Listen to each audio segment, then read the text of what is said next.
Hello everyone, welcome you all at Lokesh sir unlimited study zone. बच्चों, चल रही है क्लास 11th क्लास के मैथमेटिक्स में sample paper solution. Sample paper number 1 के हम इम्पॉर्टेंट क्वेश्चंस या डिफिकल्ट क्वेश्चंस कह लीजिए उनको सॉल्व कर रहे हैं। सो इसी ऑर्डर में हमारे पास 33 क्वेश्चन का फर्स्ट क्वेश्चन नंबर डाउट है। देखिए, आइए इसको कैसे करते हैं। क्वेश्चन कह रहा find the derivative of sine x plus cos x upon sine x minus cos x. तो बच्चों देखिए, पहली नज़र में देखने पर ये समझ में आ रहा है कि ये क्वेश्चन हमारे पास में derivative by function by function की फॉर्म का है। तो यहाँ पर हम एक कंप्लीट फंक्शन मान लेते हैं। y is equals to sine x plus cos x divided by sine x minus cos x. किसी भी क्वेश्चन को डिफरेंशिएट करने के पहले उसका कुछ नाम दिया करिए। तो सपोज यहाँ पर आपने इसका नाम दे दिया है y, तो y equal to sine x plus cos x upon sine x minus cos x. अब हम क्या करेंगे, differentiate with respect to x। So I will write here differentiate with respect to x। सो ये हो जाएगा dy बाई डी एक्स, और same operator यहाँ पे डी बाई डी एक्स लगेगा upon sine x plus cos x divided by sine x minus cos x. अब बच्चों यहाँ पर आपको एक फॉर्मूला लगाना पड़ेगा। कौन सा फॉर्मूला? डिवीजन रूल का। अगर दो फंक्शन u और v डिवीजन में है और अगर आपने इसका डिफरेंशिएशन कर दिया है तो रूल क्या होता है? Denominator into differentiation of numerator minus numerator into differentiation of denominator by denominator का होल स्क्वायर। ये फॉर्मूला आप सबको अच्छे से याद होना चाहिए। Denominator into differentiation of numerator minus numerator into differentiation of denominator by denominator का whole square. So v multiply by d u by D x, मतलब मुझे वैल्यू यहाँ पे रखनी चाहिए v की। So v is denominator means sine x minus cos x into differentiation of numerator and that is equals to sin x plus cos x minus sin x plus cos x into differentiation of denominator, okay, d by dx of sin x minus cos x and whole divided by होता है denominator का whole square sin x minus cos x का whole square. चलिए अब इसको हम solve कर लेते हैं जो वैल्यू आती है।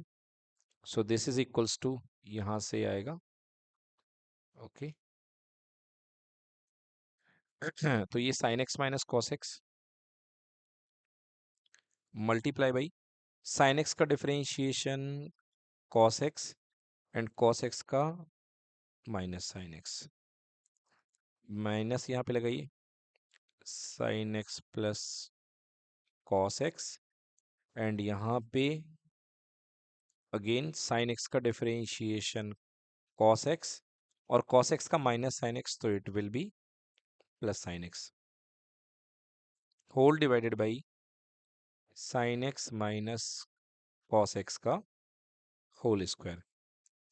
देखिए अब आप यहाँ पे ये sine x minus cos x है और ब्रैकेट के अंदर cos x minus sine x है। तो यदि मैं इससे माइनस साइन कॉमन ले लूं, माइनस साइन, तो पहला वाला तो sign x minus cos x है, दूसरे वाले से माइनस साइन कॉमन लेने पर ये क्या हो जाएगा? ये हो जाएगा again sine x minus cos x, और ये sine x plus cos x है, ये भी sine x plus cos x है। सो यहाँ पे मैं लिख सकता हूँ sine x plus cos x का whole square, okay, and divided by sine x minus cos x का होल स्क्वायर। देखिए यहाँ पे ये चीज रिपीट हो रही है, तो हम क्या कर सकते हैं, यहाँ पे हम लिख सकते हैं negative sine sine x minus cos x का होल स्क्वायर एंड, सॉरी यहाँ पे माइनस ही है, and minus sine x plus cos x का whole square divided by sine x minus cos x का होल स्क्वायर। अब आप इसको सिंप्लीफाई कर लीजिए, ठीक ना। तो a square plus b square minus two a b की फॉर्मूले से आप इसको ओपन कर देंगे, तो आपका आंसर आ जाएगा।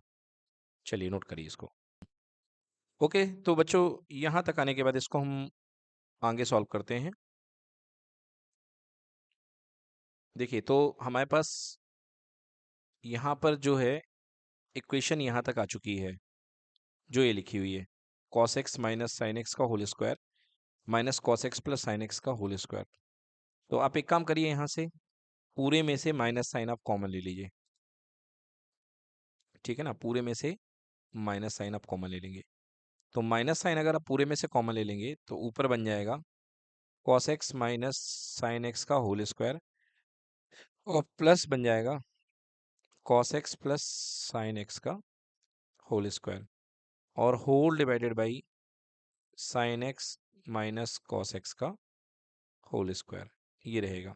माइनस साइन को बाहर रहने दीजिए, अब आप इसको ओपन कर दीजिए। तो ये कैसे ओपन होगा बच्चों, a माइनस बी का square, so cos square x plus sine square x minus 2 sine x cos x, right. And here it will be plus cos square x plus sine square x plus 2 sine x cos x and whole divided by sine x minus cos x का whole square. Now ये इससे ये cancel हो गया and cos square x plus sine square x equal to 1 and cos square x plus sine square x equal to 1, so it will be minus of 1 plus 1 2 divided by sin x minus cos x का whole square. That's your answer. So बच्चों याद रखिएगा, division वाले questions में जो concept लगेगा वो division वाले फॉर्मूले का होगा। तो इसका फॉर्मूला होता है, सबसे पहले डिनोमिनेटर को बाहर करिए, differentiation of numerator minus numerator into differentiation of denominator whole divided by, मत भूल जाइएगा, v square.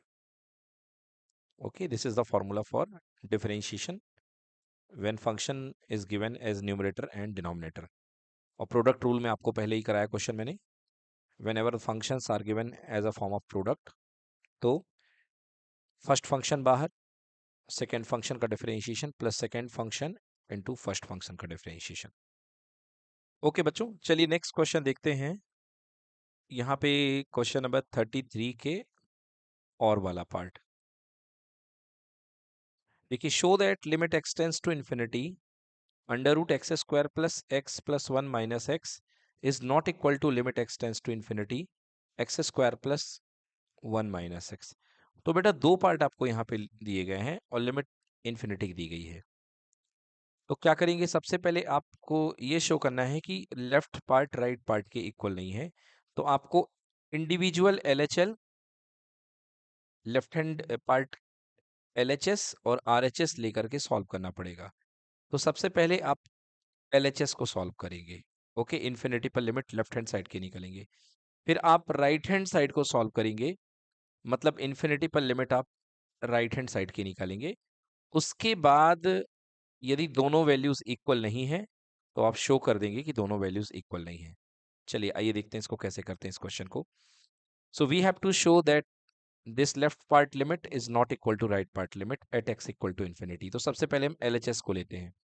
So limit x tends to infinity over root x square plus x plus 1 minus x.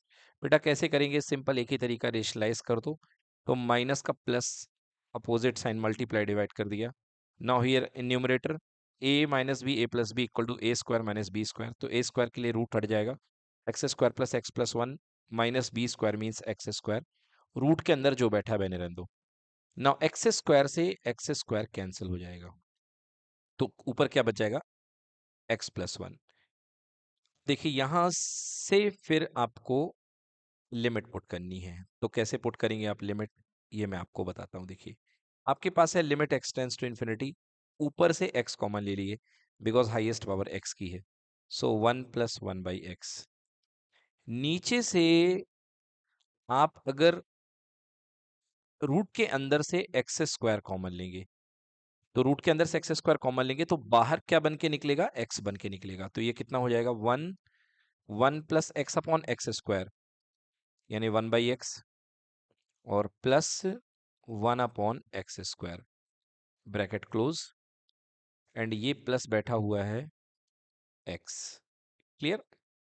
अब बच्चों अगले स्टेप में limit x tends to infinity, ऊपर से x common है, 1+1/x, एंड नीचे से आप इस वाले से एक्स स्क्वायर कॉमन लेंगे तो एक्स बाहर बन के निकलेगा, और इधर से एक्स कॉमन लेंगे तो रूट के बाहर है तो 1 छोड़ देगा। सो ये बच क्या जाएगा, 1/1/x, बिकॉज एक एक्स कैंसिल हो जाएगा, प्लस 1/x², रूट लगा रहेगा बच्चों, एंड प्लस में 1, ब्रैकेट क्लोज। नाउ एक्स से एक्स क्या हो गया, कैंसिल हो गया। क्लियर। अब लिमिट रखने का वक्त आ चुका है, तो limit x tends to infinity, you know 1/∞ कितना होता है, 0 होता है। So 1+0 divided by 1+0+0 and +1, so 1 √1 + 1, that is equals to 1/1 + 1 equal to 1/2। तो बच्चों यहां पर हमारे पास जो लेफ्ट हैंड लिमिट की वैल्यू आ गई है 1/2 आ गई है, बिल्कुल सही। सिमिलरली हमको यहाँ पे राइट हैंड को प्रोसेस करना है, और राइट हैंड को प्रोसेस करने के बाद आपके पास में देखिए कितना आ रहा है, आपके पास में आ रहा है, यदि इसको रेशनलाइज कर दिया, x² + 1 - x से रेशनलाइज करेंगे x² + 1 + x से, तो ऊपर भी इसका मल्टीप्लाई डिवाइड नीचे भी करेंगे, x² से x² कैंसिल, तो क्या बच गया, limit x tends to infinity, ऊपर हमारे पास बचा ओनली 1, एंड अंदर x² + 1 + x। ठीक है। देखिए ऊपर x तो है नहीं कि कॉमन आकर के नीचे से x को कैंसिल कर दे, अब आपको लिमिट इन्फिनिटी नीचे ही रखनी पड़ेगी, तो 1/√∞ + 1, इन्फिनिटी ही आएगा, so infinity plus infinity that is equals to 1/∞ equals to 0। सो ये बेटा कितना आ गया, 0 आ गया। तो क्लियर हो रहा है कि LHS is not equal to RHS। Done. Okay देखिए स्टूडेंट्स, यहाँ पे क्वेश्चन नंबर 36 में जो कंडीशन दी गई है, the farmer moves in a field while watering in such a way that the sum of distance between the farmer and each hand pump is always 26 metre. तो आप ये समझिए कि यहाँ पे ये क्वेश्चन क्या कहने की कोशिश कर रहा है। क्वेश्चन कुछ इस तरीके से यहाँ पे बताना चाह रहा है आपको कि ये पॉइंट P है, और इसकी दो फिक्स पॉइंट से डिस्टेंस का सम हमेशा कांस्टेंट बना रहता है। तो बच्चों ये एलिप्स की डेफिनेशन होती है, जिसमें दो फोकस F1 और F2 होती हैं, और एलिप्स की डेफिनेशन के अकॉर्डिंगली इसकी PF1 फर्स्ट फोकस से डिस्टेंस एंड सेकेंड फोकस से डिस्टेंस इज ऑलवेज कांस्टेंट, ये कांस्टेंट होता है, और ये constant 2a means length of major axis के इक्वल होता है। तो यहाँ पे ये जो डिस्टेंस है कितनी आ रही है, 26 है। So here 2a is equals to 26, तो a इक्वल्स टू कितना बन जाएगा बच्चों, 13 मीटर। ठीक है ना। तो यदि आपसे पहला क्वेश्चन पूछा गया name the curve trace by farmer, तो ये कंडीशन सेटिस्फाई हो रही है, और ये कंडीशन होती है एलिप्स की, तो इसका फर्स्ट आंसर बनेगा the curve traced by farmer is an ellipse. Okay, and foci of the curve, तो फिर आप निकाल ही सकते हैं, ये क्या होता है बेटा, दो के बीच की डिस्टेंस जो होती है, दिस ये जो दी गई है, इन दोनों के बीच की डिस्टेंस 10 मीटर, फोकस के बीच की, this is called 2AE। So 2AE equals to कितना दिया गया है, 10 मीटर। ओके, सो ये आपके पास में हो गया 2AE, तो AE is equals to 10/2, that is equals to 5 metre. तो फोकाई क्या होती है देखिए, ये होती है, एक होती है AE, 0, एंड सेकेंड होती है -AE, 0। सो एक बन जाएगी 5, 0, एंड सेकेंड बन जाएगी -5, 0, और दोनों के बीच की डिस्टेंस कितनी हो जाएगी, 2AE, जो आपको 10 मीटर दी गई है। तो कंबाइंडली फोकाई को आप यहाँ पे क्या कह सकते हैं, +/- 5, 0। फोकाई फोकस का प्लूरल होता है, मतलब दो फोकस,